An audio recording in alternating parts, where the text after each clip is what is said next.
Welcome back, party people. I was working out where I'm going to put my axles. Halfway's back about here. So I've cut that one and put that in, and then I thought about it and thought, well, what I'll do is I'll double that up rather than have it spaced and then use more. I'm actually just about completely out of scrap steel off this that I've recycled here. So I will put a second one right next to this. I put zinc spray on both sides of the bars before they're welded together to stop any rust.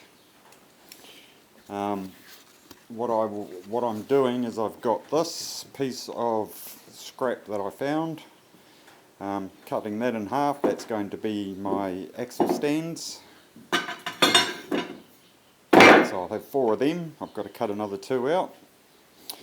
They will get scalloped and sandwiched over these 2 bits here, and that will also help to stop any twisting with these 2 together rather than having to put heaps of braces underneath that just get caught. I will have a couple of braces coming back here to the centre bar to stop any sideways movement, and the front will be angled back to each side to stop any forward and back. So yeah, I'll get all that cut out, get it all ready, and then we will see where we're going to go from there. Beautiful day out here today. Welcome to Waikato, New Zealand. There's my little calves running around over there. So today, I thought I'd do a bit more on this. What I've done is I have cut out 4 of these and I've slotted 2 of them to fit there and there. Right, so that is going to give me a nice solid double-sided mount for my wheels. Originally it had these here as the axles, and this is a ride-on lawnmower. So if you look at that, I mean, that's completely relying on the steel angle there to hold all that weight. I intend to be, these wheels are rated for 200 kgs. I intend to make sure that this trailer can handle a bit more than that. The framing already will, but I wanted to make sure the wheels were going to as well. So that's why I've opted to do a double-sided frame, as you can see there. And this is what it's going to look like. So what I've done is I've cut some pieces of that in between the 2 bearings inside the axle, inside there, to stop the bearings crushing together. I've also cut another one there and another one there, so that centre is actually a complete piece. When I tighten the weight up on it, this wheel is still loose.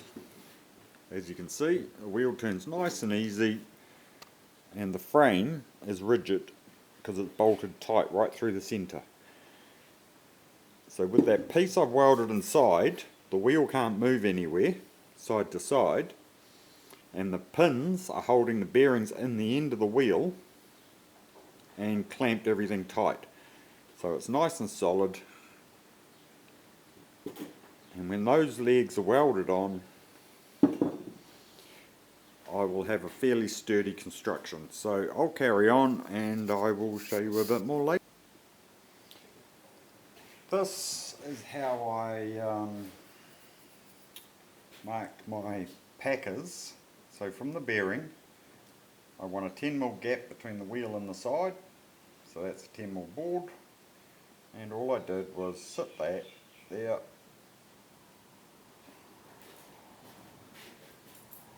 put the pen right in there, and just turn that. Doesn't have to be perfect.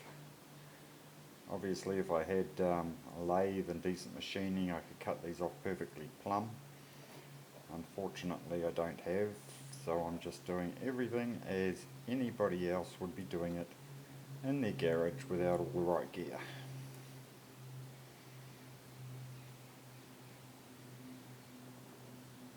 Well, I assume anybody else.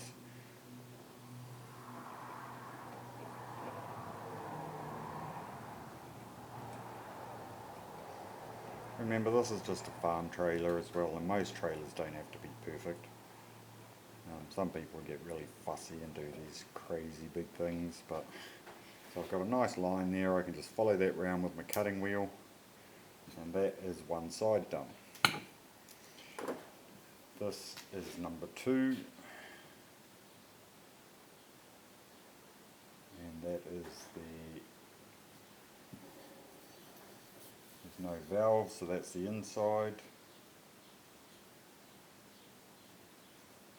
Inside number 2.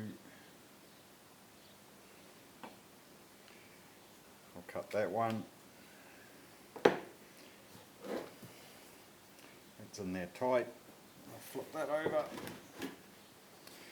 to do this.